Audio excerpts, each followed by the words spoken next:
So, and there's education there. We have educational materials for the parents. One of the things that, I'll speak for Give Kids a Smile right now, one of the things they try to do is not only educate the kid while they're there, they get instruction on how to brush their teeth, how to go to the dentist, how to floss, all of that. But they also try to make information available for the parent as well, because the kids can't be fully responsible for their own oral health care. The parents are responsible as well. And I think most of the parents are very appreciative. So that's one of the things that we're involved in, and I'm very proud about that. Well, while we're at this juncture, Yeah. how can a parent become involved in this program? There is a Give Kids a Smile office. It's out in St. Charles. I'm blanking on the number, but I'll try. 636-397-6453. There's also a website, givekidsasmile.com. And basically pick up the phone and call Joan.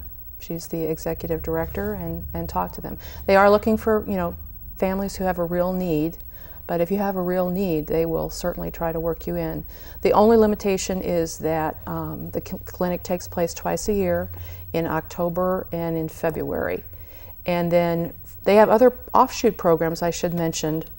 If a child has extensive needs that can't be served in the clinic, they have another program called Smile Factories, where dentists volunteer to then follow up those kids and keep caring for them over time for free in their offices. So that's how givekidsasmile.com is the website. Very good. So now you were talking about your characters. Our characters. Yeah. This sounds more fun. Well, that's fun too, actually, but we have a program called Land of Smiles. That program also started about 8 years ago. Prior to that time, we had dentists that would volunteer to go into the schools. Not all dentists are charismatic, surprisingly. So kids would go to these seminars. The dentist would put it on and talk about. We're not sure that the kids got a lot out of it, because the dentist isn't, even though they know what they're talking about, they're not always the most inspiring person on stage. So we wanted something that would really get the kids engaged, get them interacting with the characters, and also inspire them to do something differently or do something new, like brush their teeth a couple times a day. So that was sort of the era when Harry Potter was all the rage, and don't tell the Harry Potter folks, but we kind of stole their idea, and we created a character called the Tooth Wizard. And he wears his wizard costume. He's a fun guy, high energy, and I think we were really lucky because we found an actor when we first started out that was exceptional at relating to the kids. So we came up with this Tooth Wizard, working with this actor, and then we gave the Tooth Wizard a friend. In Harry Potter terms, it would be his familiar, but an animal friend, and that happened to be our big black and white panda bear, called Panda. And so that was his friend. And so that's what we started out with, the Tooth Wizard and Panda. And the first year that we did this program, we thought, I wonder if anybody would be interested in this. So I did a mailing to all the Missouri schools, elementary schools at the time. All of them? All of them. Thinking that I'd get, the normal 2% response rate that you get for direct mail. And surprisingly, we got like a 60% response rate. Because there's a lot of elementaries out there. That's kind of how we started. And so the first year I think we saw maybe 100 or so schools throughout the state of Missouri, and we had a waiting list that was 2 to 3 years long. So since that time, we've grown the program, and now we see over 300 schools a year in Missouri, and it's kind of a first come, first serve basis. If you call for an appointment, we'll get you on the schedule. But our limit is a little over 300 schools a year, because it's quite expensive to pay this troupe of actors to go around and do this program. And you do the paying, not the schools? It's free. Yeah, that's what I mean. Yeah, it's a service for the schools, and that, of course, they love it because it's free. How long is the entertainment? 30 minutes. 30 minutes. And so what, do they bring all the kids down to the gym or something? Right. So usually we have a crowd anywhere from 150 kids up to 400 kids in the gym or the cafeteria. Now, we're in the St. Louis area. Do you go outstate?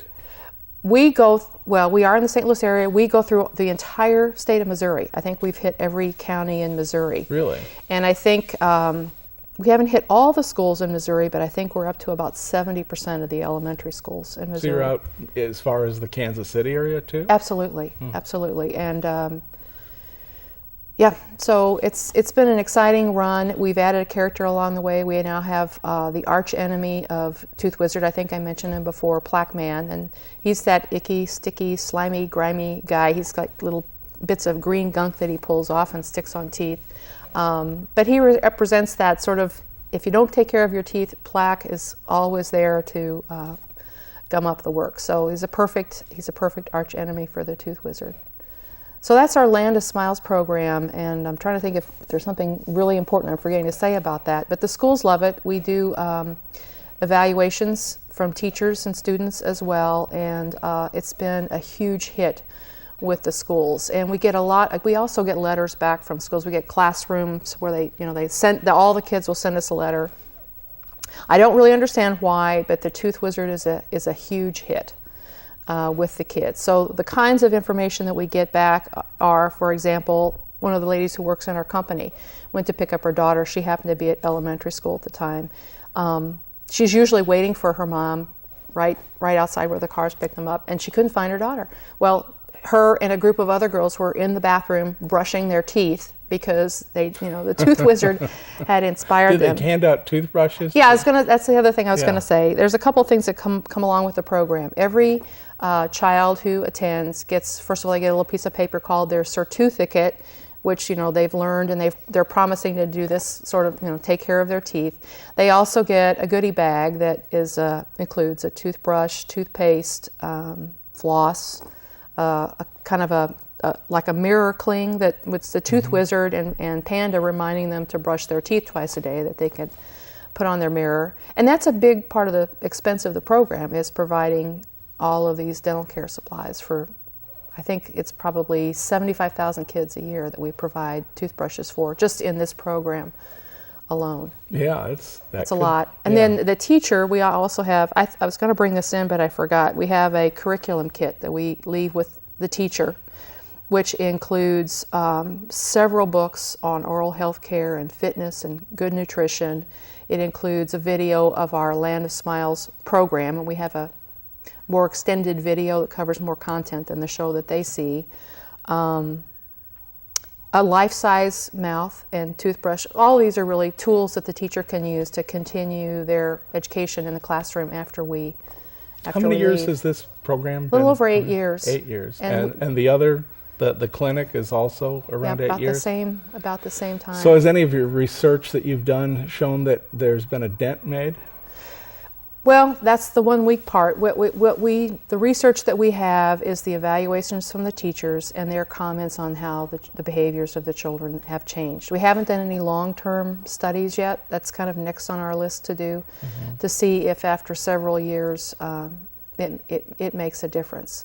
And it's possible that it won't, but it's also possible that it has. And we like to think that it has, and we know that it's much needed, even if it's just to go out there and give these kids free toothbrushes. We have several schools call us throughout the year, and surprisingly, there are still parts of Missouri where kids don't have access to a dentist. They don't have new toothbrushes. There are some parts of Missouri that still don't have fluoridated water. So we're feeling like if we can at least get there and inspire them and educate them to brush their teeth a couple times a day, eat good foods, and our program has expanded over the years to also talk about exercise, 60 minutes a day of play, that hopefully we're making an impact. That's what our hope is.